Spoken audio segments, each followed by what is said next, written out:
New Thought Media Network.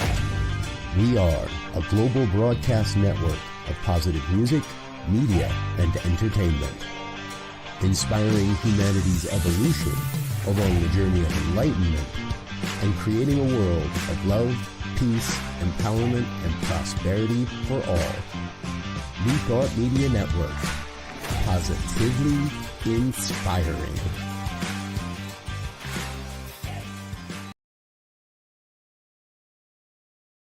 Welcome to Girls Behaving Metaphysically. Your hosts are two girls who believe that life is awesome, that laughter heals, and that it's possible to find deep spiritual insights in everyday experience.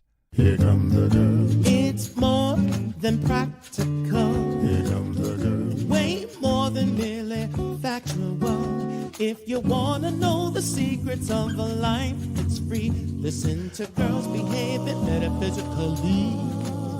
Listen to Girls Behaving Metaphysically.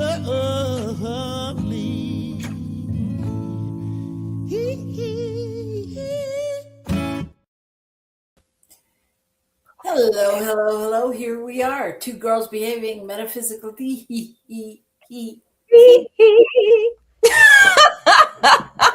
Exactly. Okay, I am Robyn Rice Olmsted. I am Dr. Natasha Wilson, all the way over in, where am I? Brisbane, Queensland, Australia. And it is our producer's birthday here in Australia because we're a day ahead of you guys. We're a day ahead. So you get to celebrate twice, but you all are in time. Don't fret, don't worry. You can join him tomorrow night as he celebrates on air. Oh, you can't join him tomorrow night live. But no, because we are going on hiatus for a month. Starting tomorrow? Starting tomorrow, right? Is it because your voice sounds like that? No, it's because just other things. So we have decided we went to the grand meeting. And it was decided. But like Arnold says, I will be back. So I'm going to celebrate you today, since it's your birthday here in Australia. And as a part of that celebration, express so much gratitude for what you do for our show and what you do in this world. Like, it's more of what the world needs. Thank you so much, Michael. And many, many more. I'm rubbing it in. Thank you. Rub it in. Take it all in. You deserve it. Yep. I ditto that. So, thank you. All right. Back on. Here we are, back on. And it is the first week of April. Good Lord. The quarter of the year is gone. Or almost. You got it. No, I got my quarterly tax statement. It's over. I know. Right? Those gentle reminders of adulthood. Man, remember when you could you marked it all by season? Like, yay, Easter's coming, spring break, and, Christmas and holidays and days off. Now it's by bills. Quarterly tax statement. Yes, I was like, okay, universe. I said, money coming to me.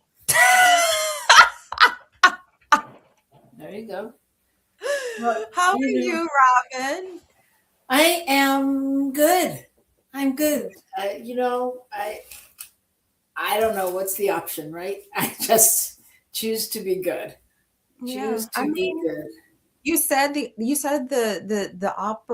term that matters. You're like, what do I choose? And you're choosing to be in the flow of what is beautiful, what is good. It's a choice. It is always a choice. Doesn't mean we don't see everything else that's happening, right? We don't have to resist what our eyes see.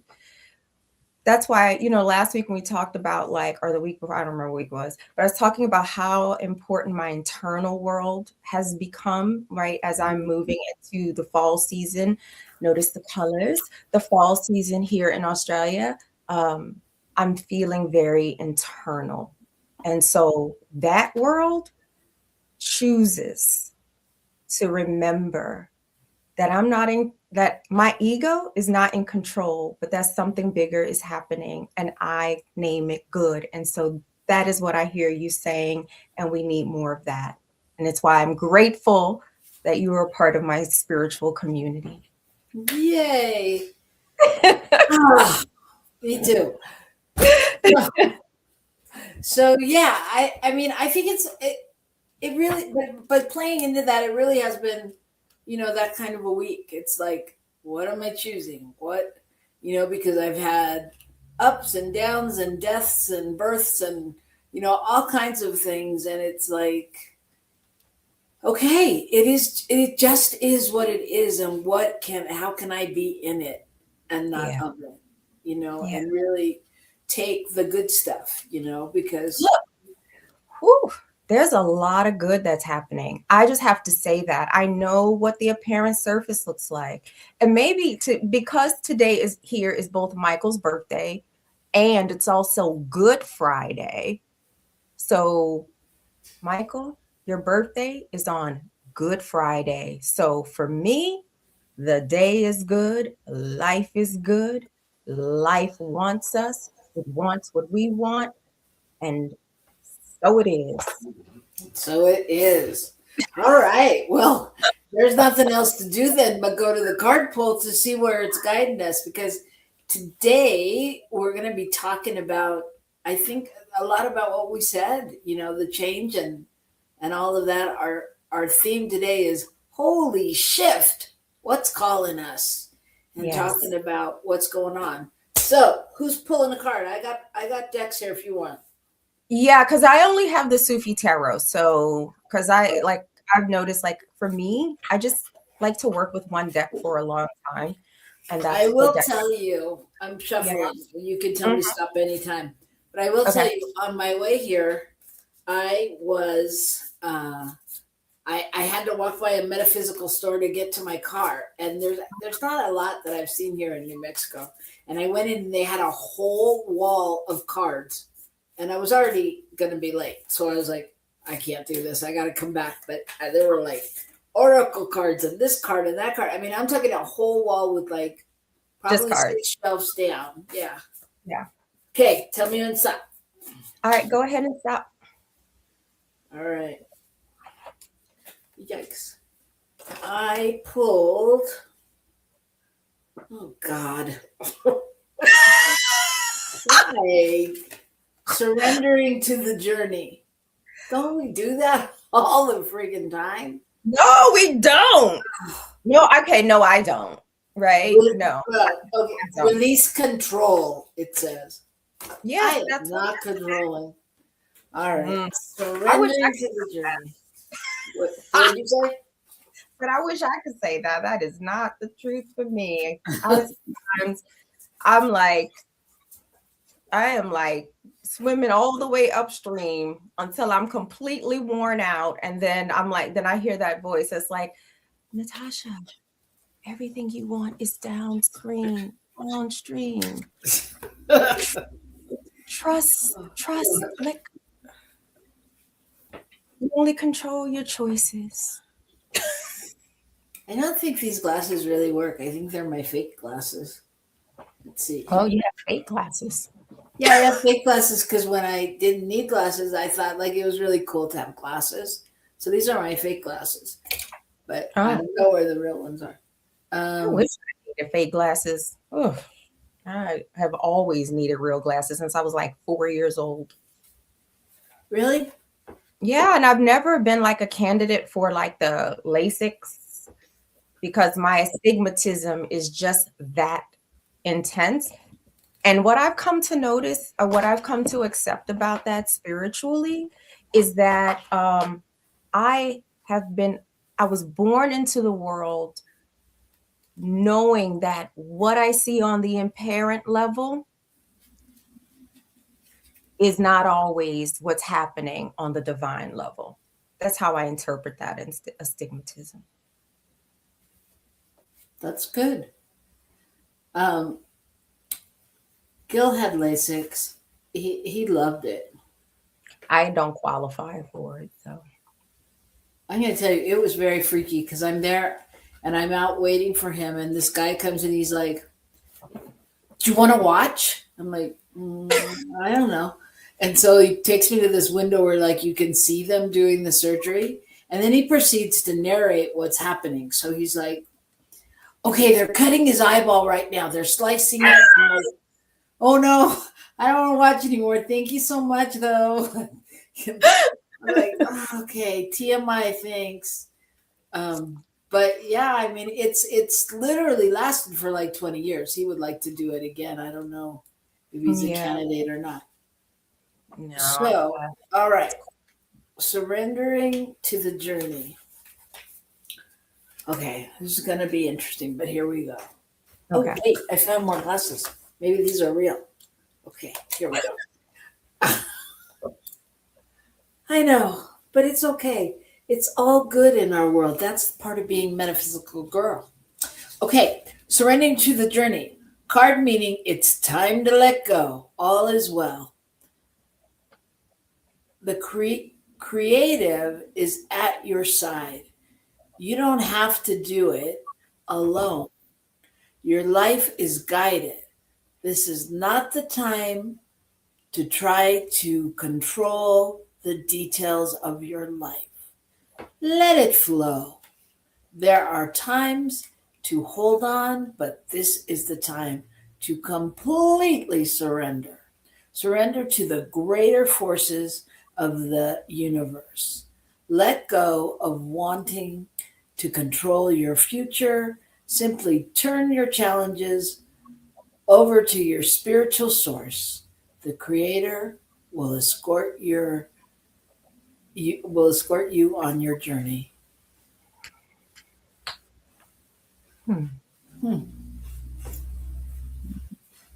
Amen.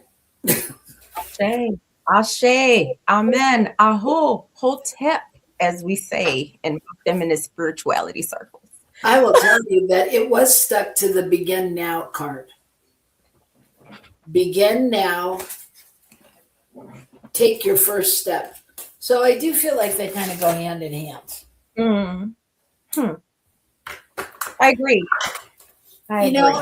And I think, so if I look at it, I mean, I feel like that's always the lesson somehow, like, okay, surrender, just let it go, let it be, surrender, trust the flow. And so my question to myself becomes,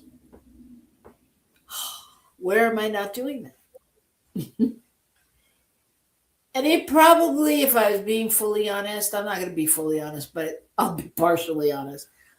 It probably comes up pretty much everywhere. Because even though I think I'm more surrendered to the outcome as opposed to being surrendered to it getting completed without me. Does that make sense? Mm-hmm. Yeah. So yeah, I do like to have some control. Mm-hmm. Yep. And I'd be willing to let it go if other people could just do it. Just kidding. I'm just kidding. But it feels like that sometimes, I mean, sometimes it feels like, if not you, then who? Like when I look at other people's whatever, attitude, skill set, it doesn't matter. Whatever it is that keeps me from going, oh yeah, go ahead and take that over. Take that on. So it is yet another lesson in letting go. Yeah. How about for you?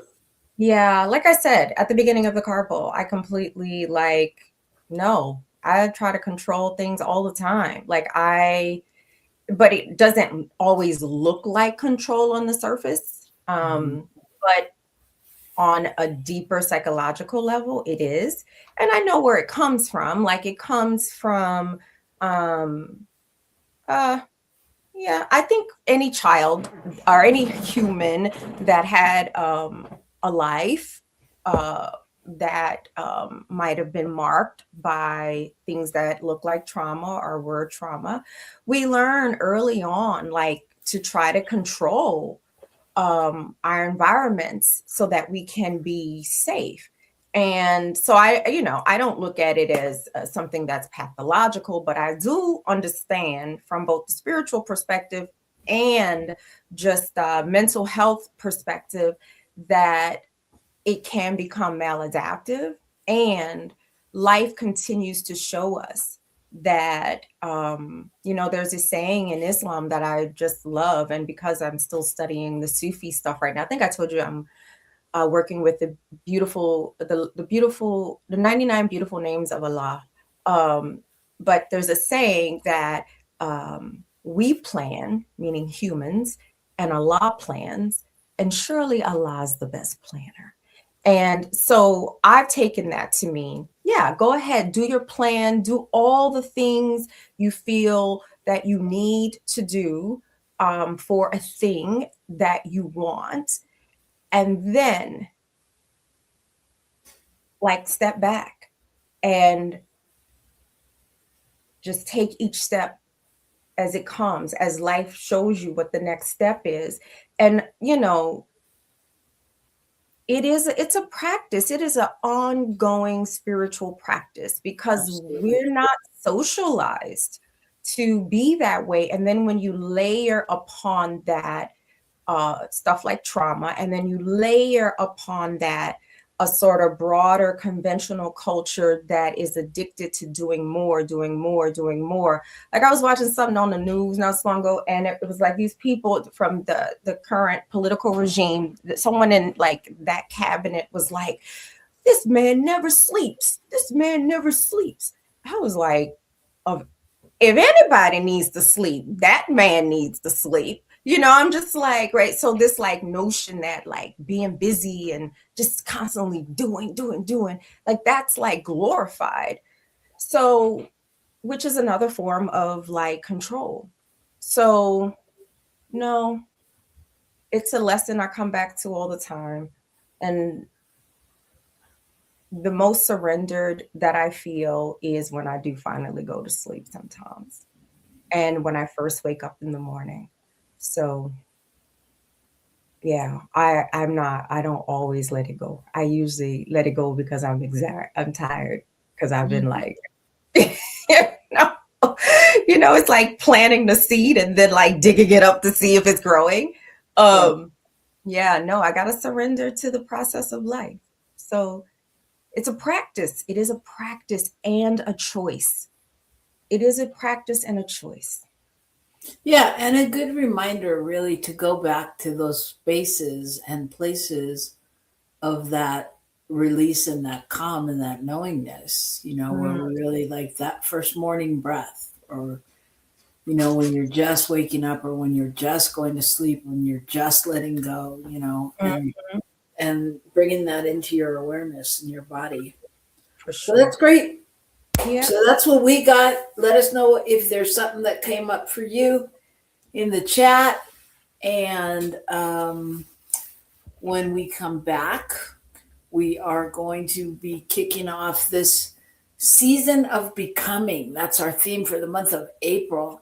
And we're just going to talk about the times then when life lets you know, whether it's with a little whisper, like Natasha said, or with the 2x4, which is generally what my spirit is packing.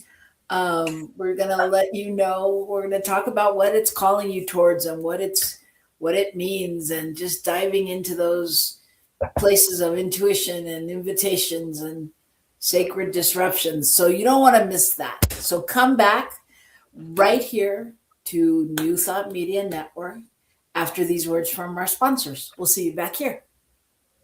Please help us say thank you to all of our organizational sponsors, including the Hepperlin Foundation, Affiliated New Thought Network, International New Thought Alliance, Science of Mind Archives and Library Foundation, Center for Spiritual Living Denver, Center for Spiritual Living Midtown, New Thought Philadelphia, Center for Spiritual Living United Life, Sunshine Cathedral, Planned Happiness Institute, Summit Center for Spiritual Living, One Heart Retreats, Universal Joy Center, Unity Kitchener, Unity Spiritual Center Ottawa, Home Center for Spiritual Living, Satya Center, Begin Within Ministries, Center for Spiritual Living North Jersey, Unity of Savannah, and the Center for Spiritual Living Seattle, as well as all of our individual donors. On behalf of New Thought Media Network, thank you, and please like, share, and subscribe. New Thought Media Network, come be you. Come expand your spiritual journey. Join us for Just the Talk, Sundays, 1 p.m. to 6 p.m. Mountain Time. Experience Unity Kitchener and Ottawa. Center for Spiritual Living Midtown, Center for Spiritual Living Denver, Unity of Garden Park, New Thought Philadelphia, the Sunshine Cathedral, Unity of Savannah, and the Om Center for Spiritual Living. Come unleash your spiritual potential with New Thought Media Network.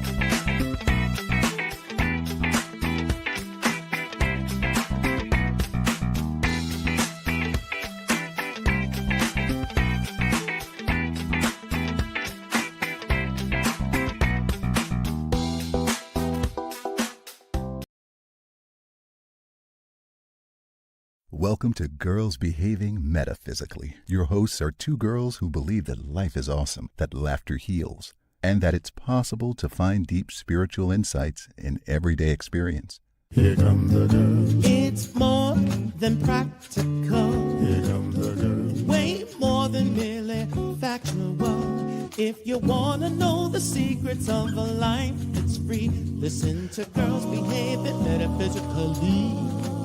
Listen to Girls Behaving Metaphysically.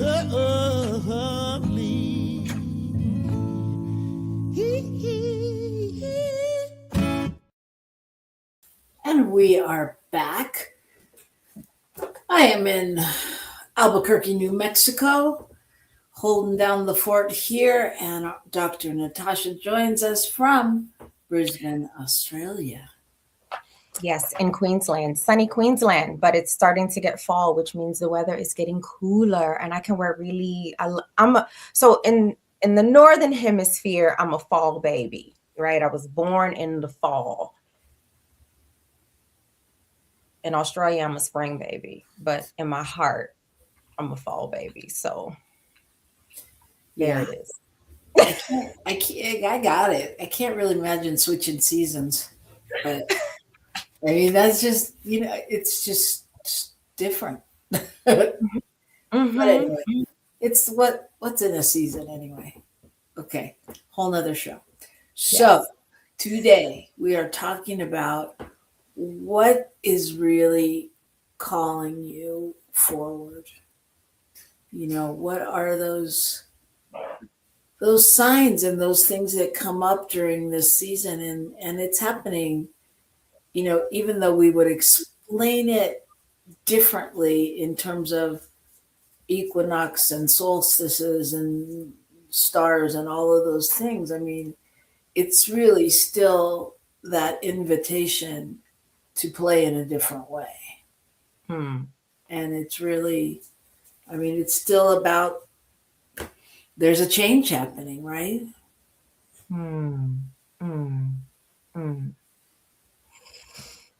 Are you contemplating my words? Yes, I am. I'm sitting with it because it's absolutely true.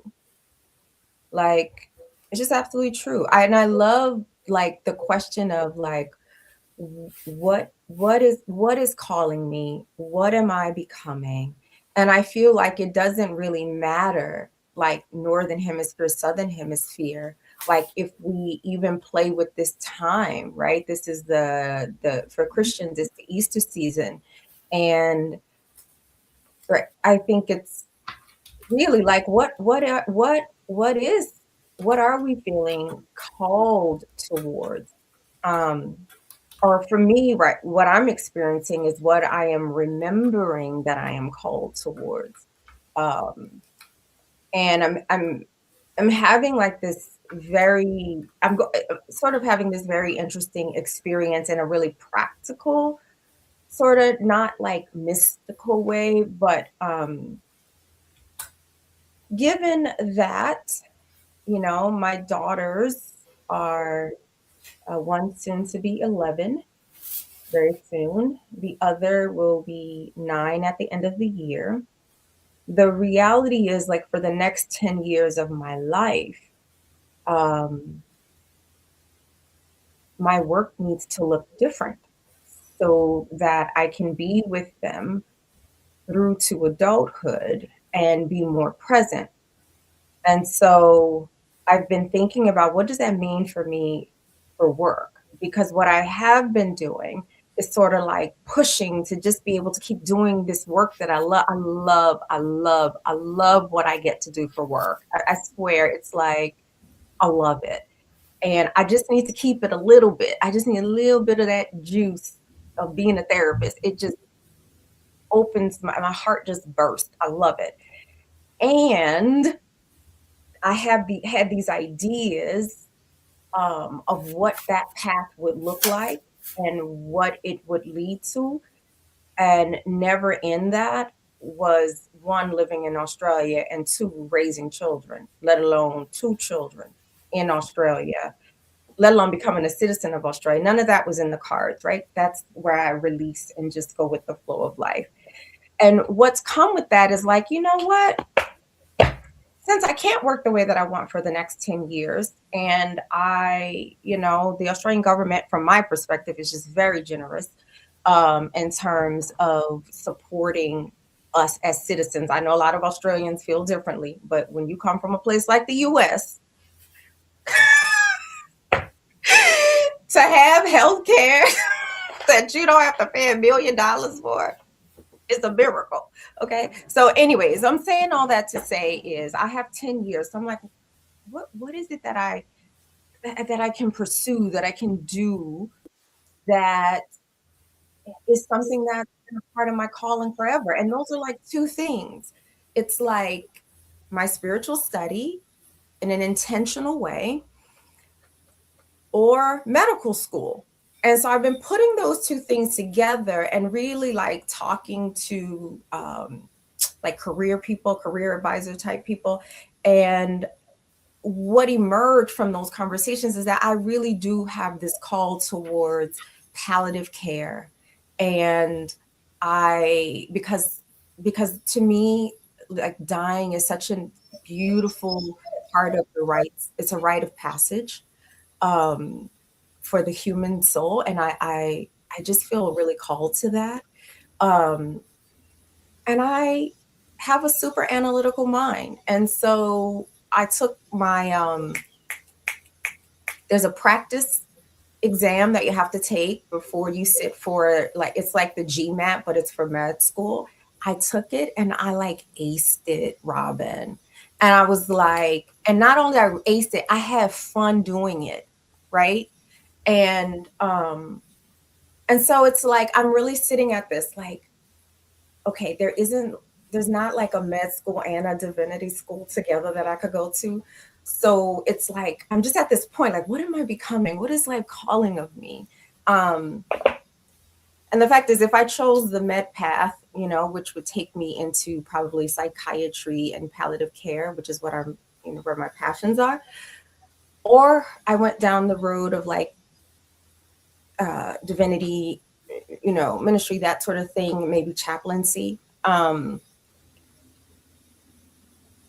don't know. I just want to do them both. But one takes like 10 years, which is like perfect, because that's my kid to be adult, and I'll be stepping into the next phase of my life. And the other doesn't take as long. But I don't get to like work with that part of my mind that just loves science. So anyways, maybe I do. I don't know. So what am I becoming?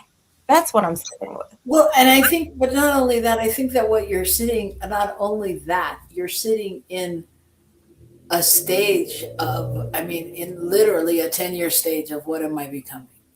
Mm-hmm. I mean, with your kids, because they're in the stage of becoming, and so you get to witness freshly becoming every day, because whether it's Absolutely. becoming a teenager, becoming a preteen, becoming, I mean, it's that constant revolution of becoming.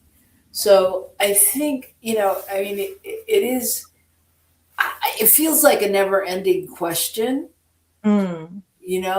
of becoming, because we're fortunate enough to know, I mean, just you even talking about those two options, that we can constantly reinvent and rediscover who we are and what's calling us.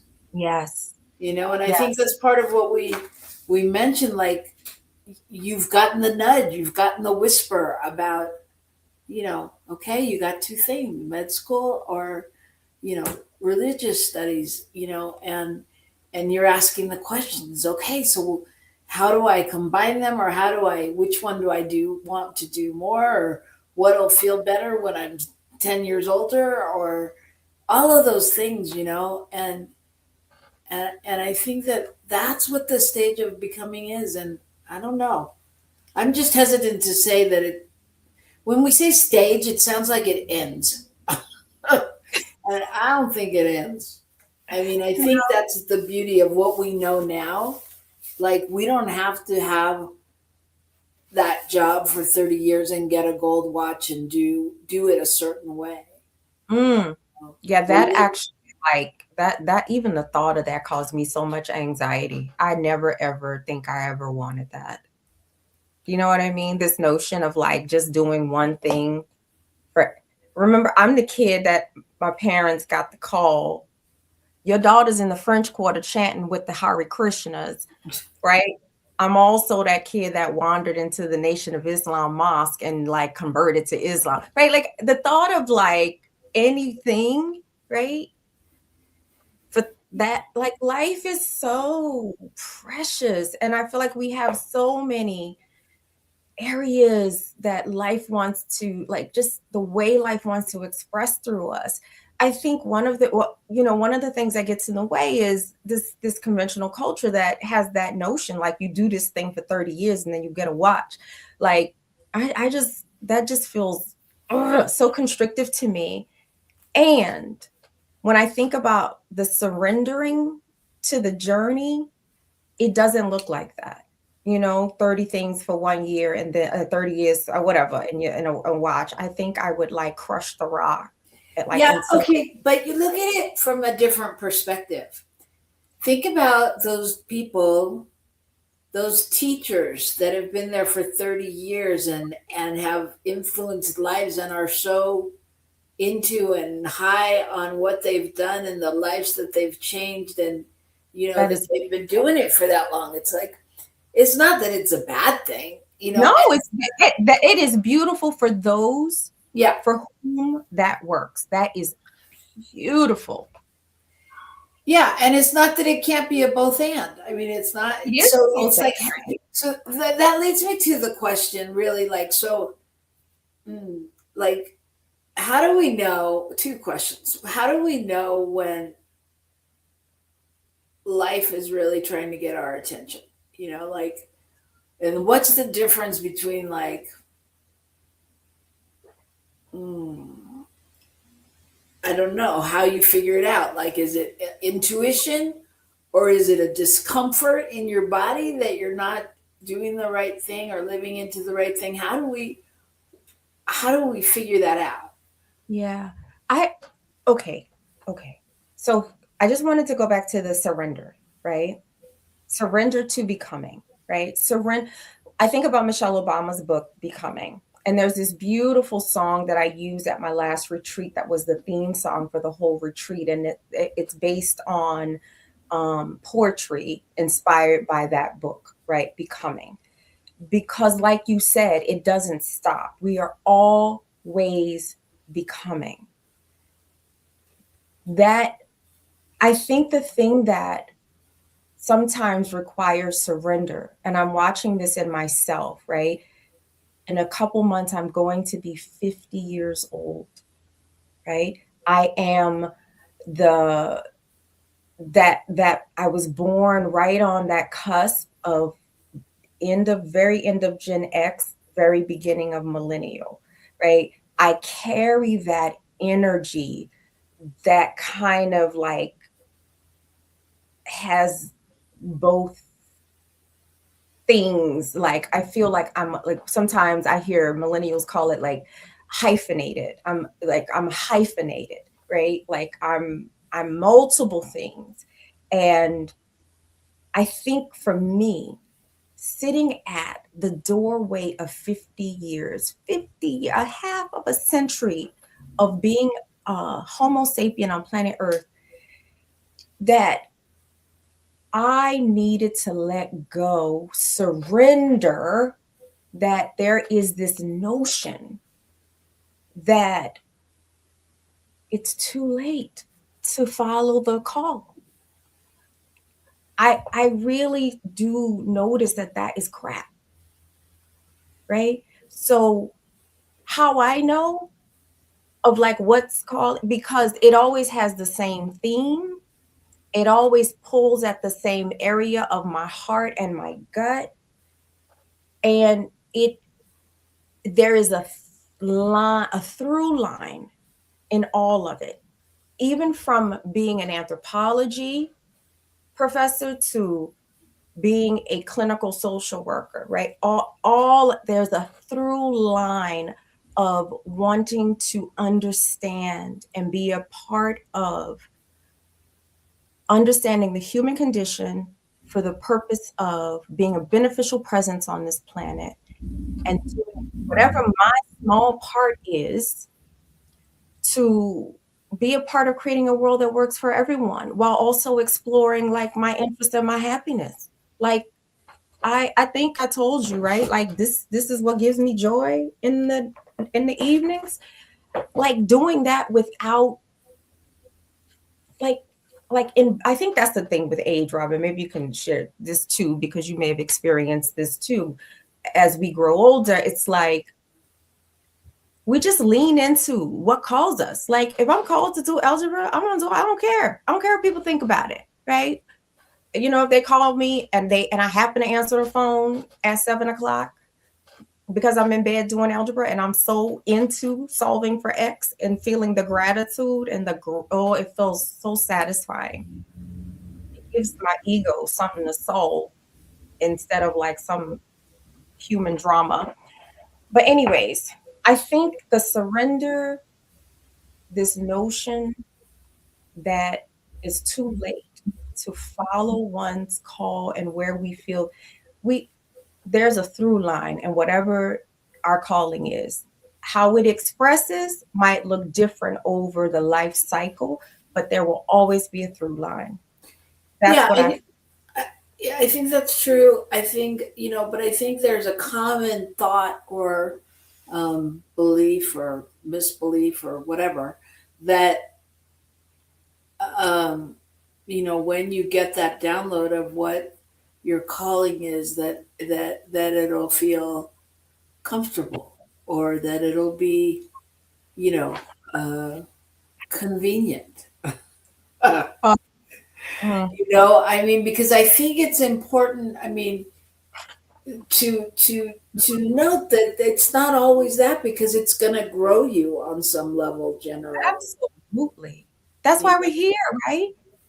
That's why we're here. But I mean, I think, just to take it down to the baby step, I think sometimes, like when people are trying to decide between what's my intuition, what's really right to do, how do I know? What if I'm making this up? What if it's not, spirit saying, or what if it's not my intuition? I think that it's important for people to lean into the fact that it may not be like, woohoo, yes, there's the party, you know, or that's where I want to be. Because generally, I'll speak for myself, generally usually my callings generally invite me to face some fear, you know, Absolutely. Yeah. something that I haven't been comfortable doing, I've thought I couldn't do, I think are too big for me, whatever it is. So I just want to disband that myth Yeah. that the Yeah. judges are going to be gentle and like, angels on high going, here's your calling, you know. Absolutely. And I want to share something that is like super, super personal, because for me, it's important to engage my life more and more from a place of like authenticity. And it's just hard for me not to, because as you know, I told you that I'm on the spectrum. So I have a tendency to be super honest. I can be like hyper focused, and that has served me in many ways across the lifespan. Even though I don't, it would have been really nice to be diagnosed when I was a child. It would have just made everything make a lot more sense about all my little weird quirks, right? That my family still tells stories about. Anyways, but that caused me a lot of anxiety as a kid. So one of the things that I have re-engaged at this stage in my life, because no matter where I feel life pulling me, I've decided I want to like, because I became a parent later in life, right? So when my girls are adults, I'm gonna be like in my 60s, right? So like I had like, as I'm sitting with what the fall is pulling me into, I've really been called to look at my relationship to my body and my health. And as a part of that, I was like, there's a thing I need to address. And so what I started doing was going back to AA meetings. And that like a lot of people don't know this about me.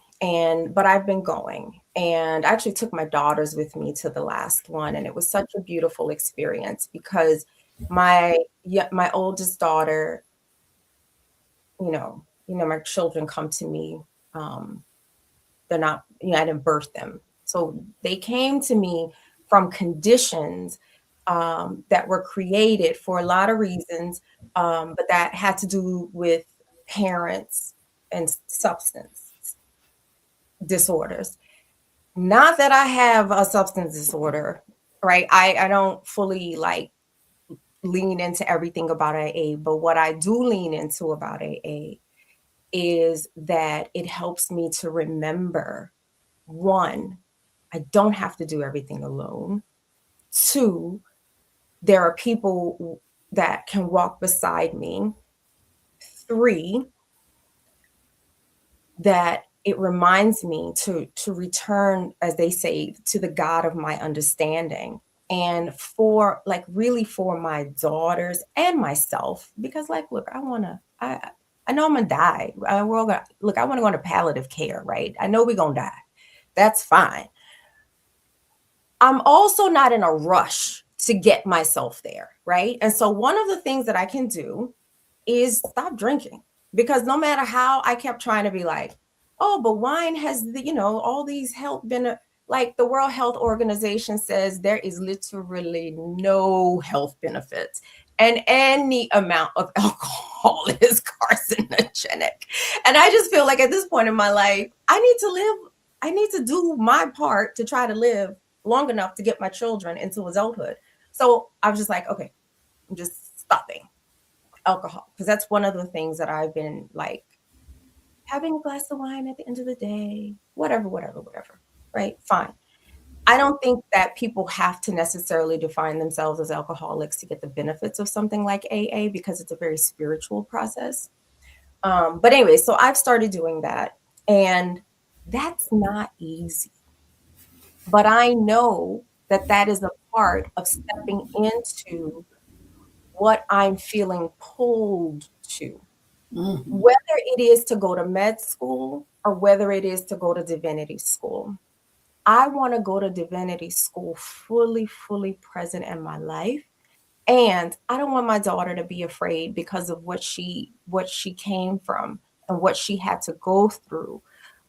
because of alcohol. So just seeing wine, even just seeing it, stresses her out, right? And so it was so healing for her to be at that AA meeting, seeing that there are so many people who are walking this path, right, who have made different decisions than the adults who brought her into the world. And I wanted her to see that her mom, this mom, is one of them. And that what she thinks and feels really matters to me. And so that's not easy. no, And I feel that's a part of what I am becoming. absolutely. It's a part of what you're becoming, and it's a part of what she's becoming. Now, to be able to know that, that fear doesn't have to have power over her, and she's able to deal with it in a different way. And Yeah. there are adults in her life that care about her and what she feels and what matters to me. There's no glass of wine that is worth making my kid anxious, right? Right. And and when I started like trying to have my glass of wine like in secret, like before she came home from school, I was like, okay, no, this is crazy. Like, Yeah. It doesn't fit with who you are. no, it's like I usually like to have a glass of wine at night. And I was like, no, I don't want my daughter to be stressed. So I'm going to have it before she comes from school. So No, crazy. but I think that's so important because it's, again, you're listening to the call for change. You're listening to who your authentic self is. And there's no judgment.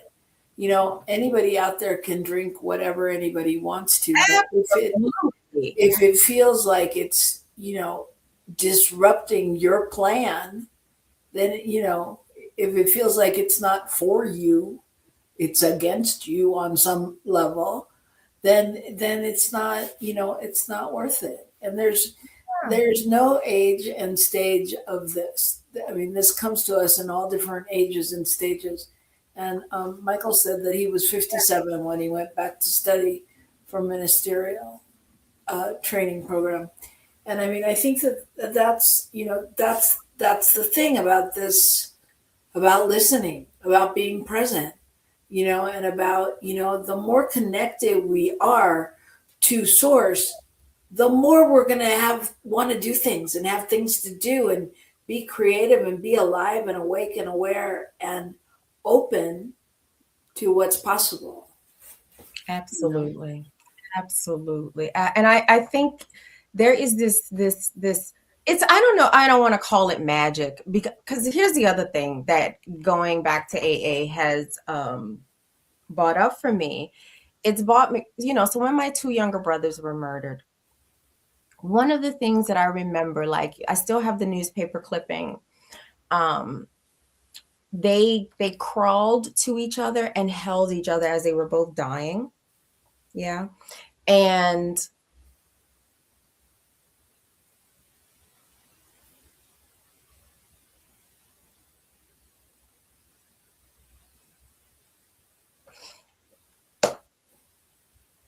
Okay.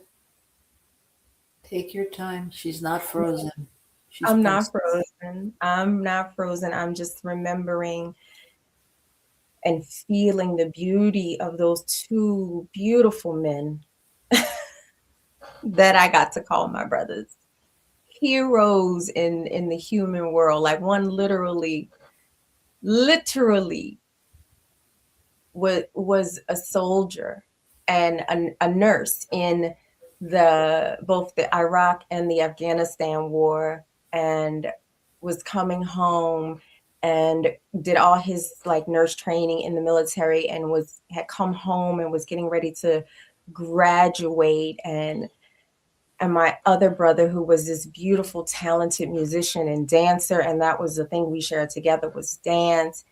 And to have these two beautiful lives, like 27 and 24, just because of the way guns are available in my country of origin. But to know that they moved through that transition, right? together in each other's arms is what pulls me to palliative care, right? Because it's such a beautiful transition.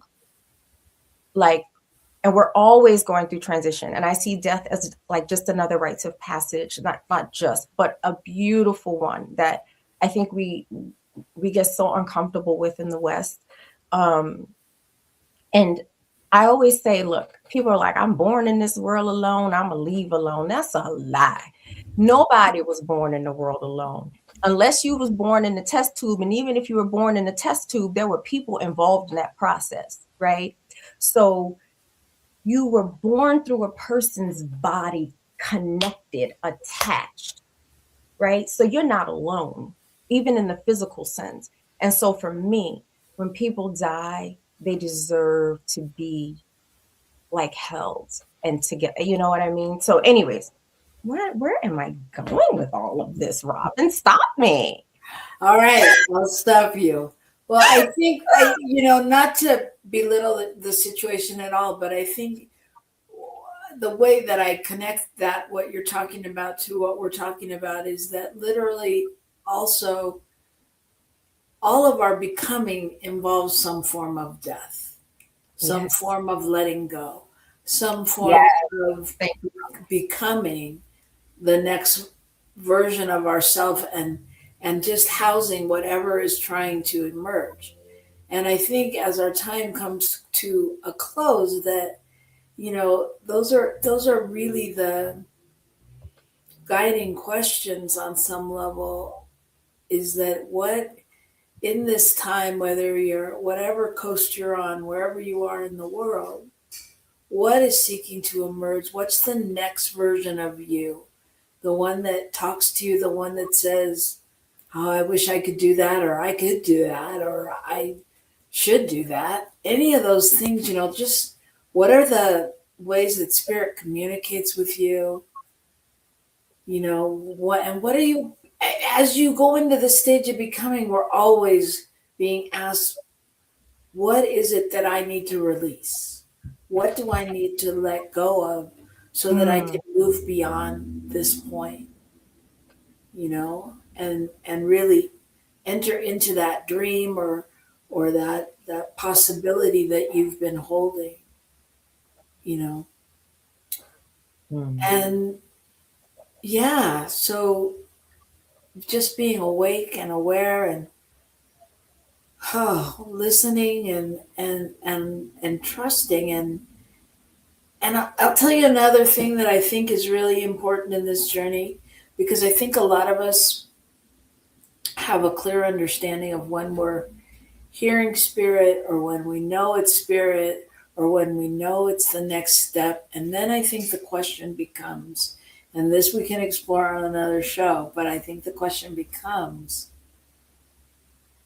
can we say yes before we know or understand the how? Absolutely. Oh my God, we have to. I think it's the how is the piece that we have to surrender. And I think that's where the surrender comes in. It doesn't mean we don't make a plan, but I think we surrender at the planning. We plan and we surrender, and we have to be open to like how it unfolds, and that's hard. So thank you for joining us. We know that wherever you are, holy shift is happening in your life. Amen. That's what we know. That's what we're holding for you. That's what we're praying about. So, just listen for those whispers before they become shouts. And just remember that really every disruption or thought that passes that allows you to think a different way is just life breaking through to you and really calling you towards the next truer version of yourself. So we're so glad you're doing that with us. We're here for you. Please feel free to, like and do all those things. If you're a regular listener and you're moved to donate to this, you can click on the QR code. We're really looking for people that can send on a monthly basis that can be regular donors, so that not only Natasha and I and Michael, but New Thought Media Network can do great work out in the world, because we are affecting lives and making a difference. And That's right. y'all are part of our breakthrough and our becoming. So join us and give what you can. Happy birthday, Michael Menges. No matter what coast you're on, may you celebrate all month long. We love you and we're grateful for you. And the same goes for all of you out there. I just really want to say happy birthday again, Michael. And I'm so thrilled that it is your birthday in Australia and your birthday is on Good Friday. It's a good day. It's a good day to have a good day. So take that out, everybody. Celebrate Michael, and we'll see you next week. Bye. Come expand your spiritual journey. Join us for Just the Talk. Sundays, 1 p.m. to 6 p.m. Mountain Time. Experience Unity Kitchener and Ottawa. Center for Spiritual Living Midtown. Center for Spiritual Living Denver. Unity of Garden Park. New Thought Philadelphia. The Sunshine Cathedral. Unity of Savannah. And the Om Center for Spiritual Living. Come unleash your spiritual potential with New Thought Media Network.